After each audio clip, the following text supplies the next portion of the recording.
uma alegria poder estar aqui mais uma vez.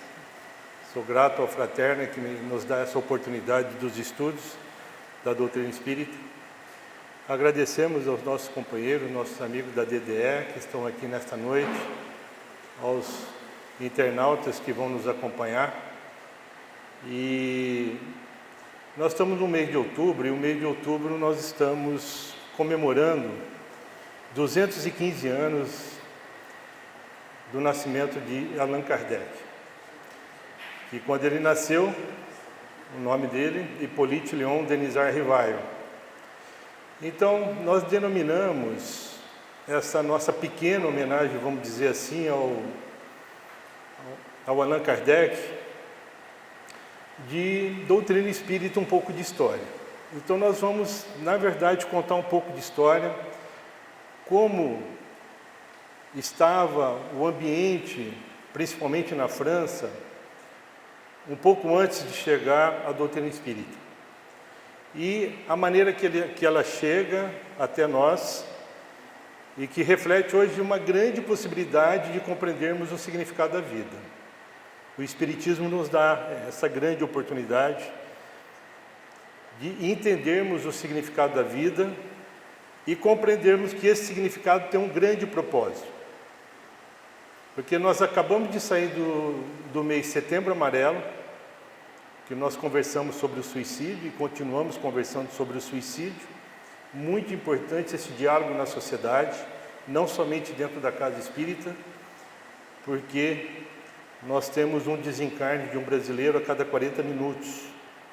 O tempo que nós vamos conversar aqui, nós temos um irmão nosso, uma irmã nossa brasileira tirando a própria vida pelo suicídio. Isso significa a falta de sentido na vida. E a doutrina espírita nos traz essa possibilidade de compreensão do real significado da vida. Então nós vamos trazer um pouquinho da história, e para as nossas reflexões dessa noite, nós trazemos basicamente, o contexto dos nossos estudos da noite, estão baseados nesses dois livros, desse autor chamado Paulo Henrique de Figueiredo, não sei se vocês já o conheceram, que ele escreveu Mesmer, que é a ciência negada do magnetismo animal, e Revolução Espírita, a teoria esquecida de Allan Kardec.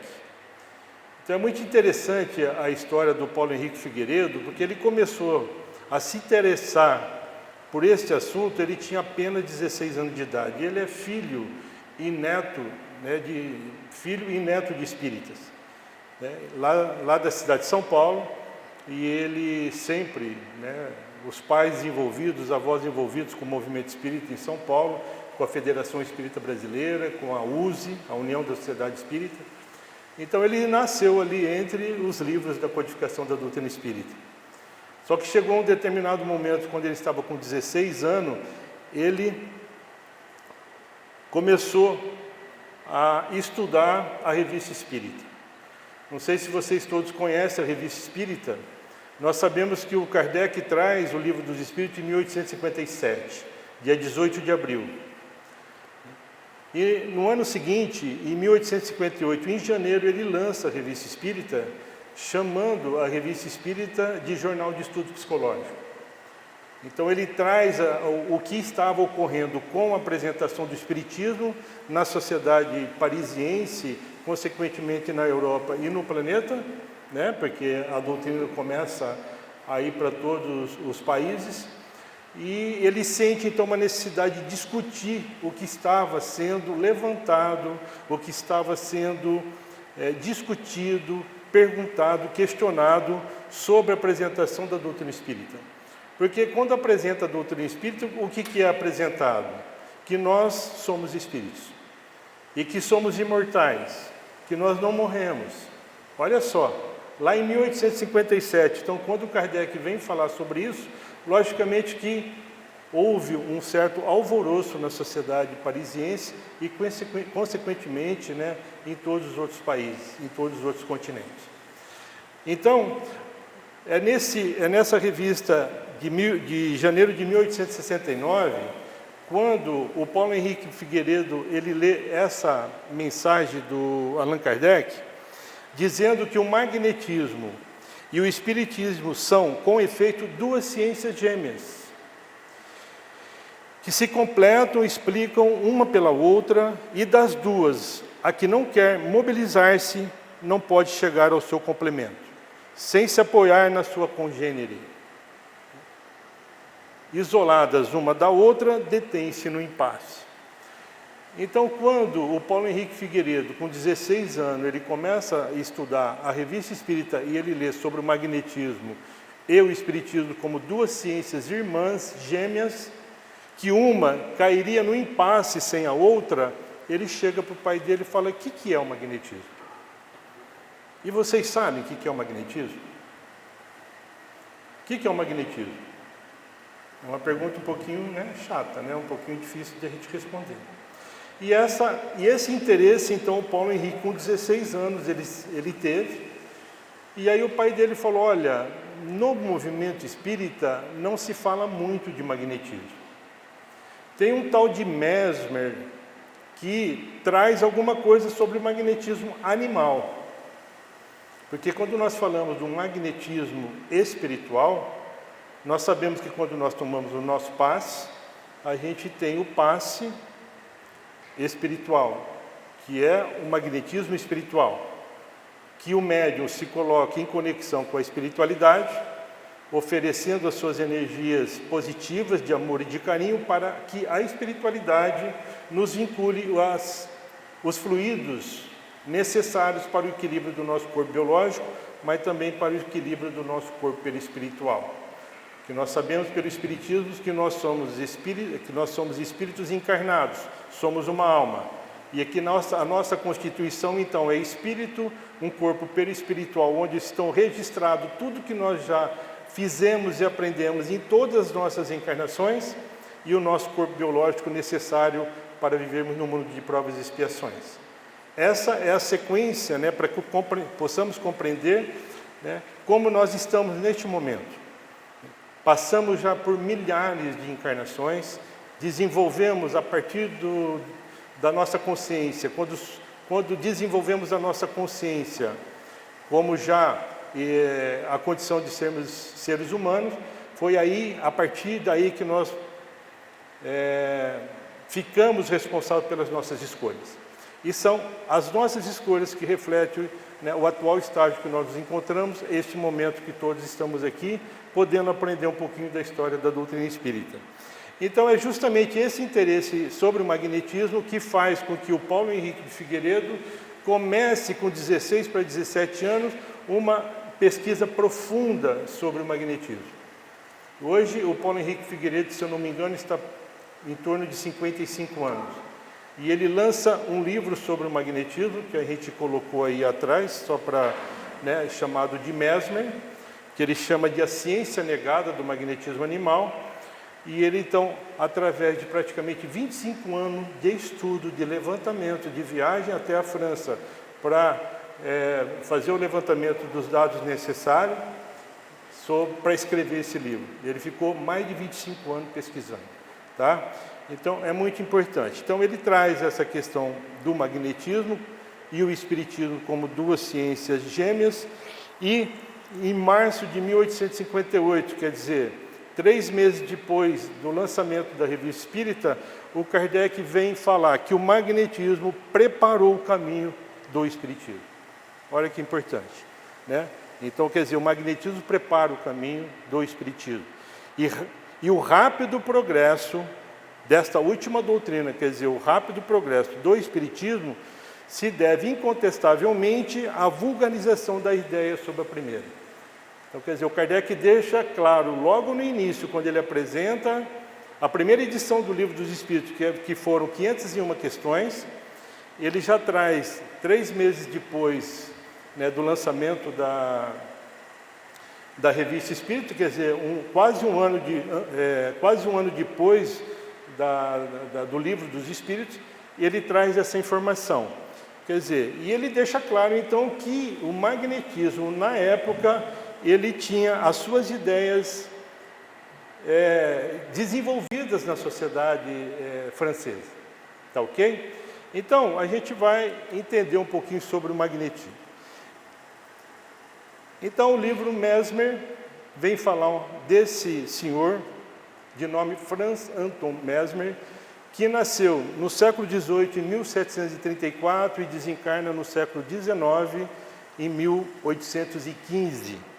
Tá certo? Ele nasceu na Alemanha, e ele nasceu numa cidadezinha chamada de Isnang, aldeia próxima ao lado de Constança, hoje na Alemanha.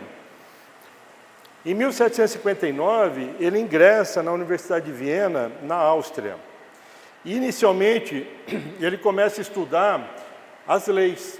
Ele tinha mais interesse pelas leis, né? Vamos dizer assim, pelo direito da época. Mas, em seguida, ele resolve, então, fazer medicina. E a Universidade de Viena era a melhor universidade que tinha na Europa, né? Sobre essa área da medicina. Interessante que, 7 anos depois, 1766, ele se forma, e aí ele desenvolve uma tese de doutorado, e olha o que ele vem tratar: influência dos planetas sobre o corpo humano. Olha, isso lá em 1766. Quer dizer, ele nasceu em 1734. Quer dizer, mais de 100 anos antes da chegada da doutrina espírita, 91 anos antes da chegada do espiritismo, ele vem falar da influência dos planetas sobre o corpo humano. E os planetas têm influência no nosso corpo? Tem, né? Sabe por onde que ela tem? Por onde que ela tem influência? Pela glândula pineal. Nós temos uma glândula aqui dentro do nosso cérebro, chamada pineal, que é uma glândula que produz hormônio chamado melatonina, né? Que controla os nossos ritmos, tá? Mas foi descoberto em 1988 pela ciência que ela sequestra as ondas eletromagnéticas. E nós estamos falando de magnetismo. E o que é uma onda eletromagnética? Os nossos pensamentos. Então nós temos a capacidade de captar as ondas eletromagnéticas um do outro pelos espíritos encarnados, chamamos telepatia. Mas nós também temos a conexão mediúnica com a espiritualidade, tá? Através da glândula pineal. É através da glândula pineal que ocorrem todos os fenômenos mediúnicos. E é através do eletromagnetismo que a ciência vem explicar todo esse processo. Então, falando de Mesmer lá atrás, ele fala então sobre a influência do planeta sobre o corpo humano, e ele usa pela primeira vez o conceito de fluido universal, que o Espiritismo vem falar sobre o fluido cósmico universal, tá certo?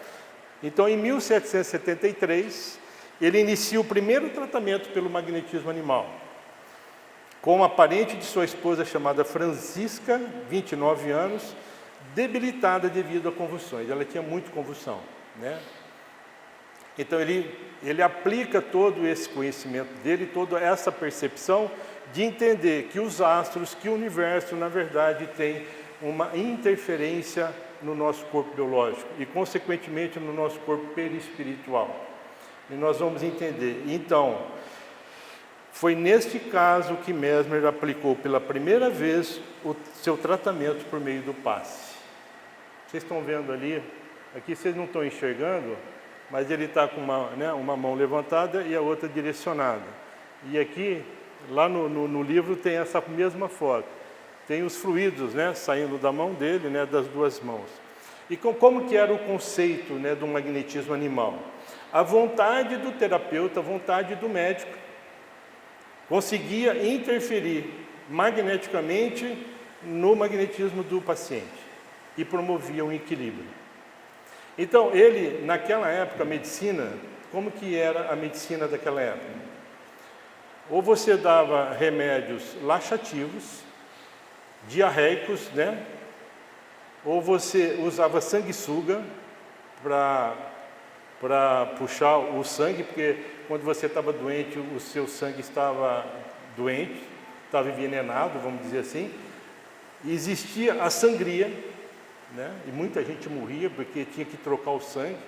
Esse era o sistema da saúde naquela época, tá certo? Aí vem um médico, um alemão, né? Desenvolve o passe. Então aqui lembrando que o passe é um ato médico, não é um ato religioso. Na verdade, algumas filosofias religiosas assumiram o passe. Inclusive, o próprio Kardec não fala de passe na codificação, né? Na codificação espírita. Então, vocês percebem que O passe que nós fazemos no centro espírita, que é o passe magnético, ele é um passe semelhante ao do Mesmer. Só que o Mesmer não tinha esse conhecimento da espiritualidade, do mundo espiritual.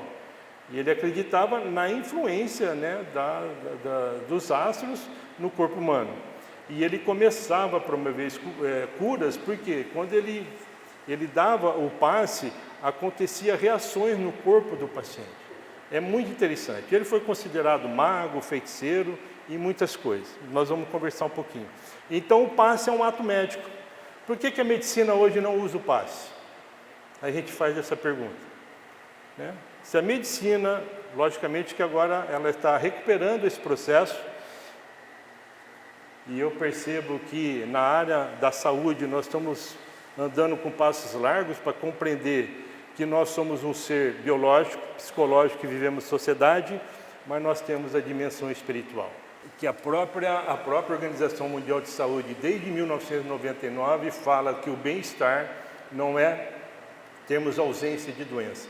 Apesar de sermos doentes, nós conseguimos ter o bem-estar, porque é um processo dinâmico, né, de compreender que somos um ser biopsicossocial com a dimensão espiritual. Então, considerando, né, o ser humano como espíritos. Isso é muito interessante, porque a Organização Mundial da Saúde é um órgão reconhecido mundialmente, tá? Então, continuando aqui, olha lá, somente em 1778, praticamente 5 anos depois, né, que ele começa a fazer as suas curas, ele resolve ir para a França, porque é na França que as coisas aconteciam, né, em relação à ciência. Então ele vai em fevereiro de 1778 e começa a apresentar as suas descobertas para os sábios e os médicos, sem obter sucesso. Então, quer dizer, ele apresenta todos os seus estudos, ele começa a fazer as curas, mas tem uma reação muito forte, de maneira negativa, da classe médica da França, principalmente da Sociedade Médica de Paris, tá? Aí o que acontece? Em 1793 a 1798, ele acaba voltando para Viena e vive um tempo lá na Suíça, retornando para Paris, em 1798. Lembrando que em 1798, nós estávamos no final de uma revolução, chamada Revolução Francesa, lá na França, que começou em 1789, e que o avô de Kardec e o pai de Kardec participaram. Não sei se vocês têm esse conhecimento, por isso que nós estamos contando um pouco de história. Mas vamos ver o que ele fala aqui. Em 1799, no final da Revolução Francesa, mas já que eu falei do avô do Kardec, eu vou contar essa historinha para vocês. Quando teve o movimento, começou um movimento para a implantação da Revolução Francesa, em 1789, ela demorou 10 anos, até 1799, existia praticamente 2 partidos que estavam querendo promover a Revolução Francesa, chamados girondinos e os jacobinos. Os jacobinos eram comandados por Robespierre. Quem gosta de história aí, estudou a Revolução Francesa, o Robespierre. E os outros, né, os girondinos, eram, na verdade, adeptos do magnetismo animal. Eram os magnetizadores da época, que foram, né, que desenvolveram e que acreditaram no magnetismo. Então teve uma eleição de como instituir a Revolução Francesa. Tipo assim, 500 pessoas. Foi 253 por um lado e 247 para o outro. O que aconteceu? Os jacobinos ganharam a eleição. E aí o Robespierre implantou o quê? A guilhotina. Então ele implantou morte ao rei. Os girondinos, que o avô de Kardec e o pai de Kardec faziam parte, eles queriam que destituir o sistema monárquico e o rei passaria a ser uma pessoa comum. Entendeu? Então aí iria mudar o processo, né, o processo político da França. Mas o Robespierre ganha, então ele implanta, né, a guilhotina, então ele mata a guilhotina e ele acaba matando o avô de Kardec através da guilhotina. Porque o avô de Kardec disse para ele: vocês não vão nos calar, o que vocês estão querendo fazer não é justo. A gente precisa fazer uma revolução sem armas, sem mortes. Olha, o avô de Kardec e o pai estavam juntos. Então o avô é guilhotinado, aí o pai de Kardec ia ser guilhotinado. Aí o que aconteceu? Ele conhecia das leis. Ele falou, olha, eu estou em Lyon, mas eu não moro em Lyon, eu moro em outra cidade. Então eu só posso ser guilhotinado na minha cidade, aqui não. E aí durante o tempo, então, para transferir ele para a cidade dele para ser guilhotinado, a Revolução Francesa perde a sua força e ele não é guilhotinado, quer dizer, ele não é morto. É por isso que Allan Kardec acaba nascendo, que ele nasce pouco depois, né, da Revolução Francesa, de 1799. Vocês sabem que ano que o Kardec nasceu? Daqui a pouco vocês me respondem. Então, gente, em 1802, decidido a deixar a França, passa a residir em Meseberg, no sul da Alemanha. Ele desistiu de conquistar, então, o pessoal lá da área médica da França, e ele acaba voltando para a Alemanha, e ele fica trabalhando, curando as pessoas sempre, e ele curava principalmente as pessoas que não tinham poder aquisitivo. Tá? Então, em 1815, o Mesmer desencarna, tá certo? No dia 5 de março, lúcido, com 81 anos, na cidade de Meseberg. Então, gente, depois de 16 anos que ele desencarna, a Sociedade, a Academia de Medicina de Paris reconhece o magnetismo animal. É bem assim, né? Quando nós estamos vivos, ninguém reconhece, mas depois que a gente morre, aí a sociedade vai reconhecer. Parece que acontece hoje isso também. Então, em 1857, Allan Kardec publica o Livro dos Espíritos, dando início ao Espiritismo. E olha que interessante, na questão 555, ele revela a ligação íntima entre as duas ciências. Por que ele fala da questão 555? Se vocês forem lá no Livro dos Espíritos, vai falar dos feiticeiros. Porque o Mesmer foi considerado um feiticeiro, um mago. Ele, inclusive, para promover o seu trabalho de cura, ele vestiu umas vestimentas meio coloridas. Então, parecia mesmo um feiticeiro e um mago. Mas ele fazia, né, um tratamento, ele curava as pessoas, ele curou pessoas cegas, ele curou pessoas com alta gravidade, enfermas. Tá? Muito interessante. Então, quem tiver interesse, leia o livro Mesmer. Ele é pequenininho, acho que tem umas 600 e poucas páginas. Tá certo? Então, gente, olha que o Allan Kardec fala na interpretação dessa questão 555. Ele volta a falar que o espiritismo e o magnetismo animal nos dão a chave de uma intensidade de fenômenos, o conhecimento lúcido dessas duas ciências, que a bem dizer formam uma única, mostrando a realidade das coisas e suas verdadeiras causas, constitui o melhor preservativo contra as ideias supersticiosas. Né? Porque naquela época, então, ele sofreu muito preconceito.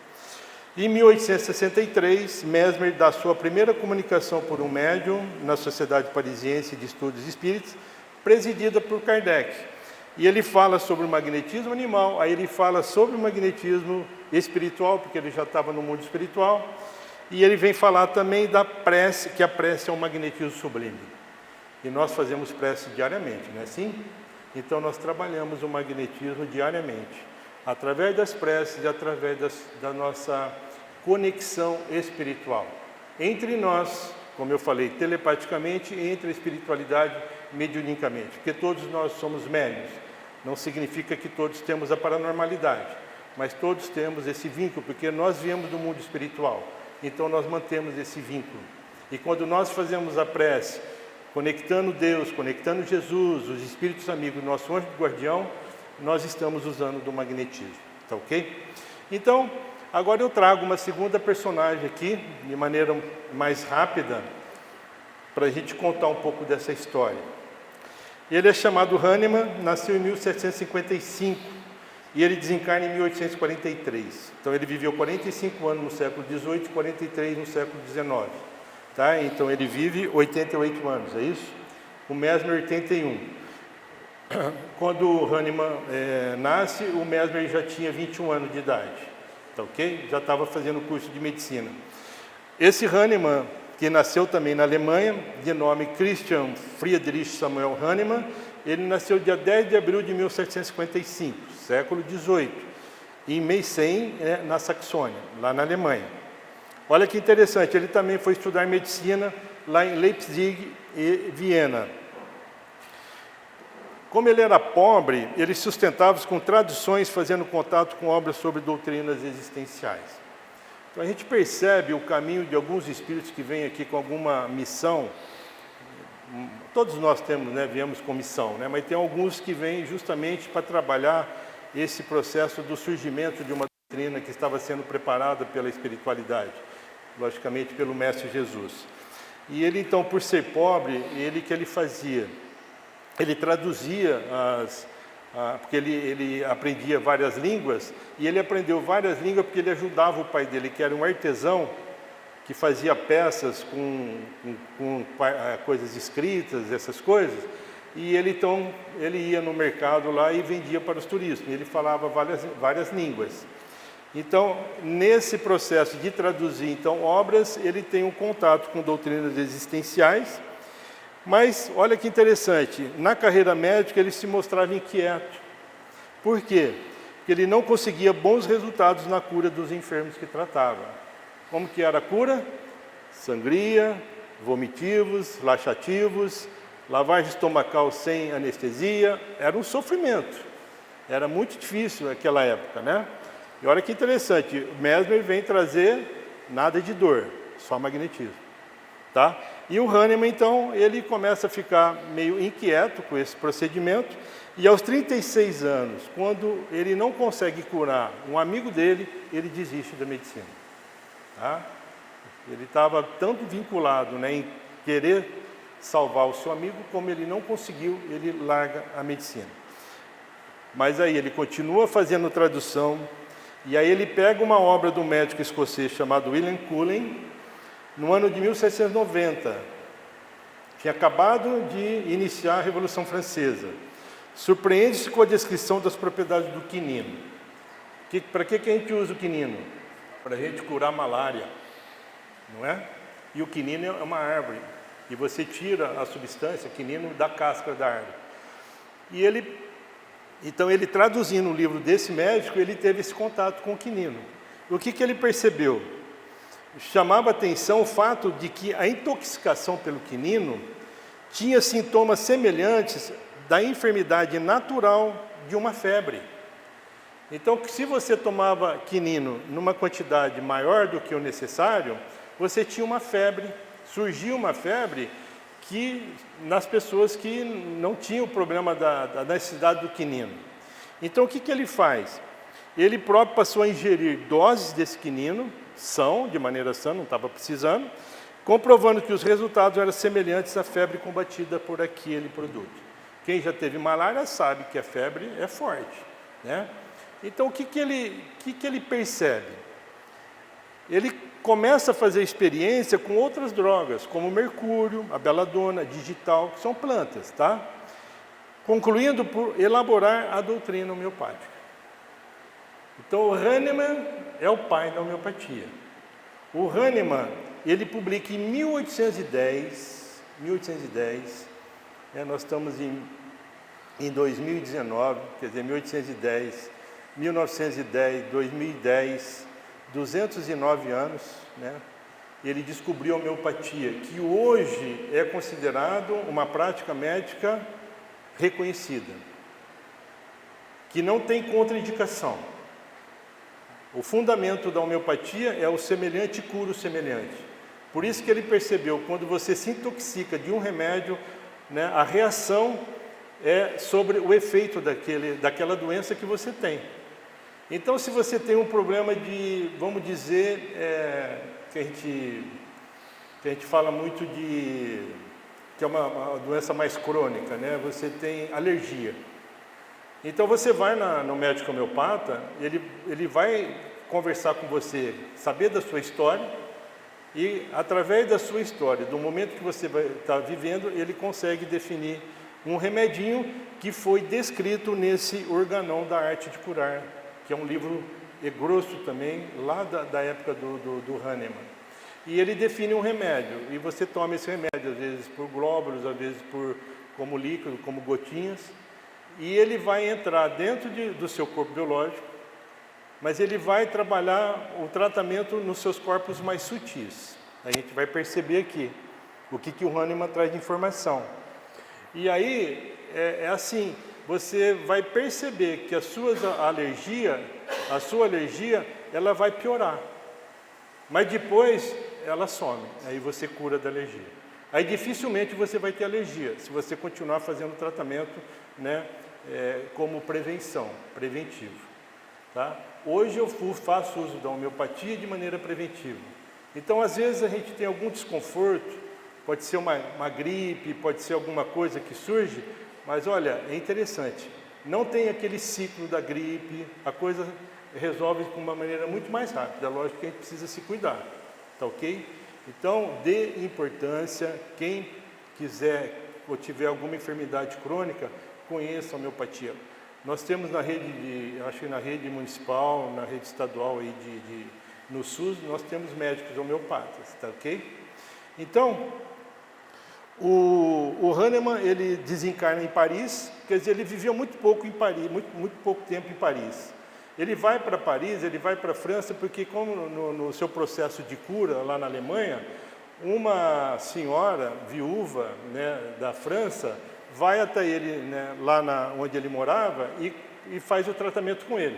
Mas aí eles se apaixonam. Ela é até um pouco mais velha que ele. Aí ele vem para a França e acaba desencarnando lá em Paris, né, 14 anos antes de surgir o Livro dos Espíritos e nascer, portanto, a doutrina espírita. Então, em agosto de 1863, na Revista Espírita, o Kardec traz uma comunicação de Hahnemann, né? Porque a gente viu aqui que ele desencarna em 1843. Em 1863, 20 anos depois, ele vem falar o seguinte, que o magnetismo foi o primeiro passo para o conhecimento da ação perispiritual. Porque quem traz a ideia de perispírito é Kardec, na codificação da doutrina, né? Ele fazendo uma analogia ao perisperma das sementes que nós temos, né? Toda semente tem um envoltório chamado de perisperma. Então, o envoltório, né, entre o nosso espírito e o nosso corpo biológico é chamado de perispírito, que é um corpo também semimaterial. O padrão de vibração eletromagnética, o espectro eletromagnético do corpo, do perispírito, é diferente do corpo biológico.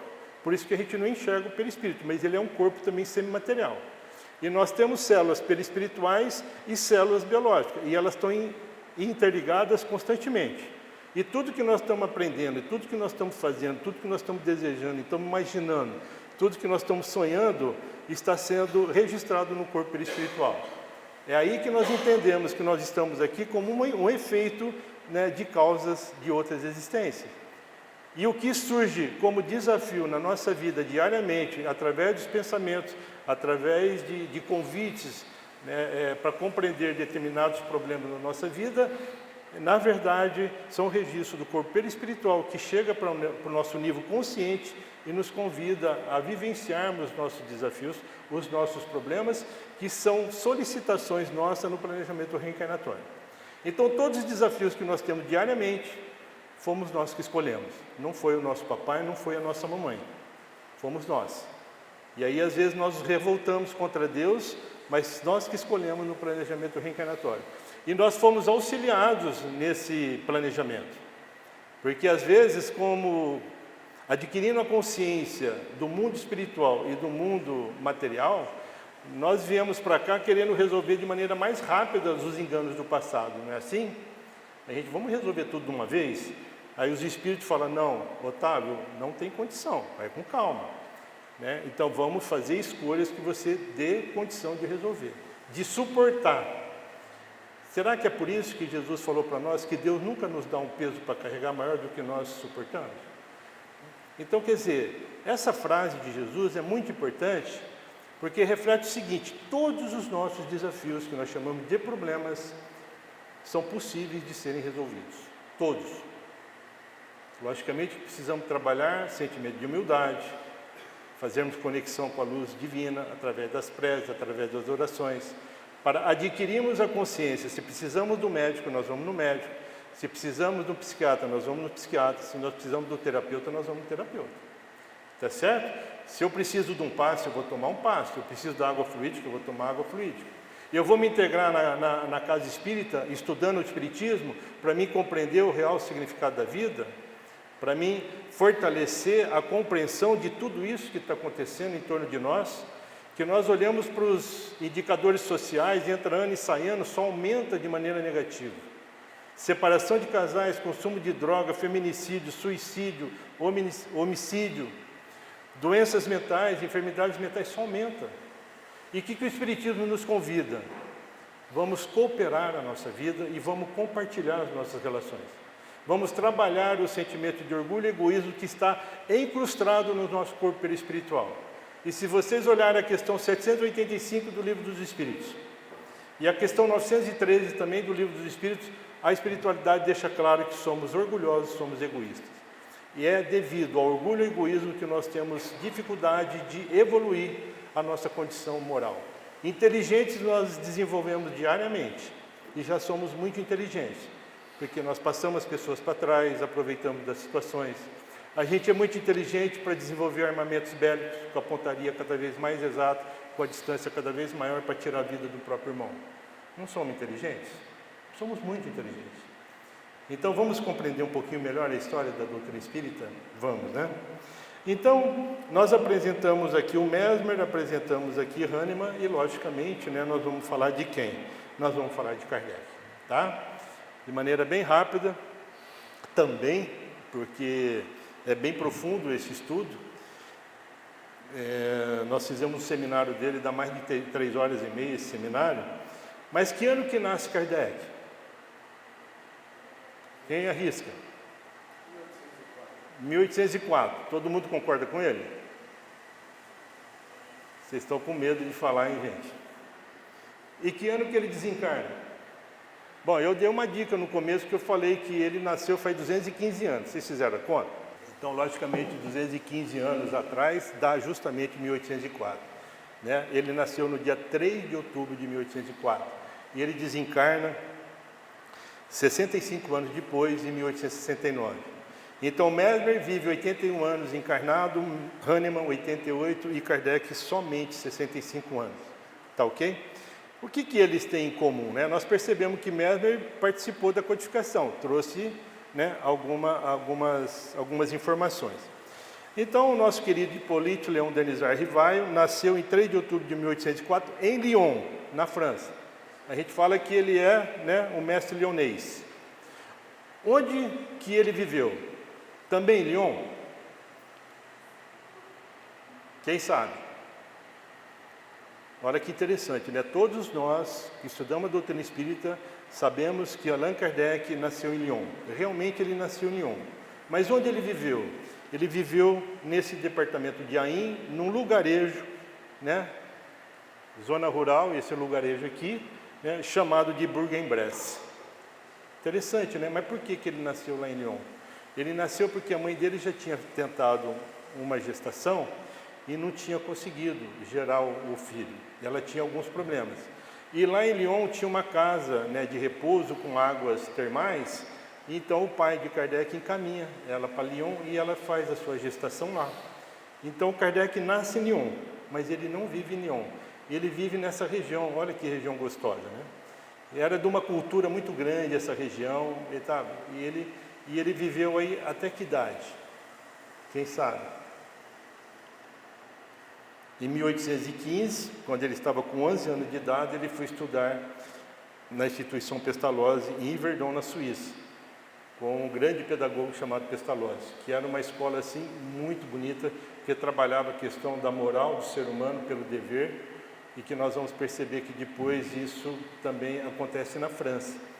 Então, por que ele vai com 11 anos de idade para a Suíça, para Yverdon?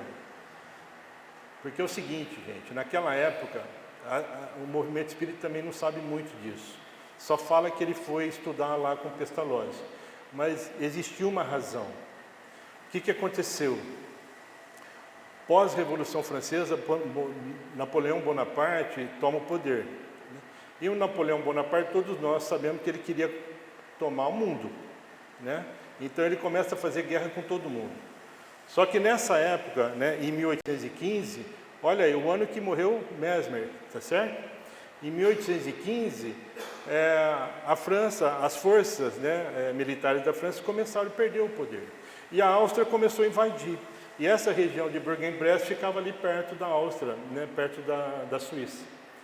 Então, o que acontece? A mãe de Kardec, porque o pai de Kardec tinha ido guerrear pelo Napoleão Bonaparte, né, e não sabiam mais dele, porque ele tinha ido lá para o lado da Espanha. Me parece que agora o pessoal está descobrindo o paradeiro mais certo do pai de Kardec. E então ela vende umas propriedades, porque ficou com medo, né, da guerra. Ela pega uma carruagem e vai para a Suíça. Então ela, juntamente com a sua mãe, a avó de Kardec, chamado Charlotte, e ela chamava Jeanne Louise, né, a mãe de Kardec, vão para a França, e como ela tinha conseguido o recurso financeiro, matricula o Allan Kardec, né, naquela época, né, Hippolyte Léon, matricula ele nessa escola com 11 anos de idade. E ele volta para Paris em 1822. Então, quer dizer, de 1815, né, a 1822, 7 anos estudando lá nessa escola, e ele é tão bom aluno, que com essa idade, 17, 18 anos, ele substituía o próprio Pestalozzi quando o Pestalozzi precisava viajar. E aí ele vem então para a França, para Paris, né, direto para Paris em 1822. Então ele nasceu em 1804, ele tinha apenas 18 anos para 19 anos. E ele começa a trabalhar na reestruturação pedagógica da França, tá? Como professor Hippolyte Léon Denisard Rivard. Em 1823, quer dizer, um ano depois, ele tem seus interesses voltados para o magnetismo e toma parte ativa nos trabalhos da Sociedade de Magnetismo de Paris. Olha que interessante. O Allan Kardec, eu não sei se vocês sabem ou sabiam, ele estudou praticamente 35 anos sobre magnetismo antes de ele encontrar os fenômenos das mesas girantes na França, lá em Paris. Então, quando ele vai conhecer os fenômenos, ele tinha um alto conhecimento sobre magnetismo.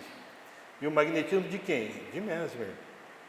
Então você já tinha uma grande turma, né, chamada magnetizadores, que estavam fazendo um movimento muito importante na França antes da chegada da doutrina espírita. E esse movimento ele é essencial para o surgimento da doutrina, que a gente não aprende muito nos estudos. Então, em 1854, quer dizer, com 50 anos de idade, ele ouve pela primeira vez falar das mesas girantes, através de um senhor chamado Fortier, que foi amigo dele na escola de magnetismo, o Sr. Fortier. Quem assistiu o filme de Allan Kardec, né, vai lembrar. Em maio de 1855, na casa da sonâmbula senhora Roger, com o Sr. Fortier, ele testemunha pela primeira vez, então, o fenômeno das mesas girantes. Ele estava com 51 anos de idade. Quando teve seus primeiros contatos com os espíritos, em dezembro de 1855, na casa do Sr. Baldan e sua esposa Clementine, que era médium, o professor Rivail, ainda inexperiente, perguntou ao espírito protetor da família, que chamavam de Zéfiro. Ele faz a seguinte pergunta, que todos vocês sabem que o Kardec ficou indeciso, né, se ele abraçaria a causa, que ele era realmente a pessoa para fazer o processo da codificação do espiritismo. E aí ele pergunta, seria o meu protetor o espírito de algum parente ou de algum amigo? E a resposta do espírito Zéfiro, nem uma coisa, nem outra, objetou Zéfiro, mas um homem que na terra foi justo de muita sabedoria. Quem que é esse espírito? Quem sabe? O senhor sabe? Quem que conversou com Kardec no processo da codificação? Vários espíritos. Mas quem que orientou? O espírito de verdade. Certo? Hã? Jesus? Possivelmente, pode ser, né? Não sei. A gente fica em dúvida, né, em relação, não fica muito claro se é Jesus. Tá, mas o espírito de verdade, aquele que disse, espíritas amai-vos, espíritas instruí-vos. Precisamos, né, estudar o doutrina espírita, se possível, diariamente. É muito importante para todos nós. Aí vem o espírito de Hahnemann, né, logicamente Hahnemann desencarnado, em maio de 1856, né, um pouquinho antes da chegada da doutrina espírita, do Livro dos Espíritos. A médium, a situação era a senhorita Jaffé, na elaboração do Livro dos Espíritos, na casa do senhor Rostand, em Paris. E houve um diálogo entre Kardec e Hahnemann. Outro dia os espíritos me disseram que eu tinha uma missão importante a cumprir e me indicaram o seu objeto, o estudo de Hahnemann. Desejaria saber se a confirmais. E Hahnemann responde, sim. E se interrogares as tuas aspirações, as tuas tendências e o objeto quase constante de tuas meditações, isso não deverá te surpreender. Deves cumprir o que sonhaste há muito tempo. É necessário que nisso trabalhes ativamente para estar pronto, porque o dia está mais próximo do que pensas. Quer dizer, praticamente 10, 11 meses depois, ele lança o Livro dos Espíritos. E continua Kardec. Para cumprir essa missão, Kardec estava muito indeciso, ainda. Tal como a concebe, são necessários meios de execução que estão ainda longe de mim. Aí o Hahnemann fala, deixai a providência fazer a sua obra e estará satisfeito. Confia na providência. Foram os primeiros momentos do trabalho do professor Rivaio na elaboração da doutrina dos espíritos. O Hahnemann foi um espírito participante da codificação ao lado de Mesmer, sob o comando do Espírito de Verdade. Se vocês tiverem interesse, lá no Evangelho segundo o Espiritismo, no capítulo 9, Brandos e Pacíficos, o item 10, Virtudes e Vícios, é uma mensagem de Hahnemann. Então, o Hahnemann participa da codificação, como Mesmer. Então, para a gente agora compreender essa situação, daquele momento, que eu acho que ficou um pouco mais claro para vocês, como que estava, aquele momento. Vocês aprenderam alguma coisa, pessoal? Vocês estão muito quietos aí. Está aprendendo alguma coisa? Eu estou aprendendo bastante. Estou convidando vocês para estudar o livro Mesmer, o livro Revolução Espírita. São bem interessantes. Mas é o seguinte, a gente faz essa pergunta. Segundo Allan Kardec, o Espiritismo foi recebido pela sociedade francesa em condições favoráveis? O que vocês acham? Quem acha que sim, levanta a mão. Quem acha que não, fica com a mão abaixada. Então, vocês acham que as condições não eram favoráveis, é isso? Transparece isso, todo esse nosso diálogo, todo aquele movimento que tinha, parece que era desfavorável o surgimento da doutrina espírita. Mas a gente pensa, será que a espiritualidade, o Mestre Jesus, que é o grande orientador da codificação, será que ele traria a doutrina espírita numa condição desfavorável? Olha que interessante, na revista de outubro de 1863, olha importante o estudo da revista espírita. Kardec fala o seguinte, foi nessas circunstâncias eminentemente favoráveis que chegou o Espiritismo. Mais cedo, se ele tivesse vindo mais cedo, ele se chocaria com o materialismo todo-poderoso. Porque é o seguinte, pós-Revolução Francesa, até a Revolução Francesa, quem que comandava, quem estava ao lado do sistema de governo e comandava o ensino nas escolas e nas universidades? Era a igreja. Após a Revolução Francesa, porque a igreja, junto com o sistema monárquico, deixou a população empobrecida, houve a revolta, a revolução. E aí o que aconteceu? Os materialistas quiseram tomar o lugar dos religiosos. Então, o Kardec fala, mais cedo foi chocar-se contra o materialismo todo-poderoso, que foi pós-Revolução Francesa. Mas aí ele fala, num tempo mais recuado, quer dizer, antes da Revolução Francesa, teria sido abafado pelo fanatismo cego, pelo fanatismo religioso. Olha como é importante a gente saber disso. Em que momento que a doutrina espírita surge? No momento exato. Logicamente, que a espiritualidade sabia do que estava acontecendo. E é justamente aí, nesse processo dos materialistas começarem a querer tomar o ensino na França, e lembra, lá em 1822, o Allan Kardec estava trabalhando na recuperação pedagógica da França. E ele estudou magnetismo. Então, ele começou a conhecer esse pessoal que é chamado de uma reação espiritualista. E ele fala o seguinte, a doutrina espírita surgiu no momento em que a reação espiritualista, provocada pelos próprios excessos do materialismo, se apoderou de todos os espíritos. Foi o seguinte, no ano que Kardec nasceu, em 1804, pós-Revolução Francesa, teve os materialistas ideólogos. Só que dentro desses ideólogos, teve um chamado Mény de Biran, que começou a perceber que se o materialista tomasse conta, tomasse o poder do ensino, que seria muito prejudicial. E ele tinha uma outra concepção, e ele começa a desenvolver uma psicologia. E ele começa em 1804 e vai culminar lá em 1830. E essa psicologia, quem estudou psicologia, quem conhece a definição de psicologia, psicologia significa, né, psique, alma, logos, estudo, conhecimento, o estudo da alma. Aí o Mene de Biran, naquela época, ele chama estudo da alma encarnada, antes da chegada do Espiritismo. Olha que interessante esse movimento. Então começou um processo, né, de uma reação espiritualista, que era um pessoal que tinham conhecido o magnetismo, um pessoal que tinha conhecido o Hahnemann, né, e que começou a desenvolver uma outra filosofia, e é chamado de espiritualistas racionais. Tá? E o Kardec traz essa informação em outubro de 1863. Então, interpretando o que nós falamos aqui, no tempo mais recuado, lá, o domínio da Igreja sobre a Universidade da Filosofia. E esse trabalho do Mene de Biran foi justamente na área de humanas, nas universidades e nas escolas. A gente falou que mais cedo o materialismo, quer dizer, o materialismo se estabeleceu desde 1789, né, quando começou a Revolução Francesa.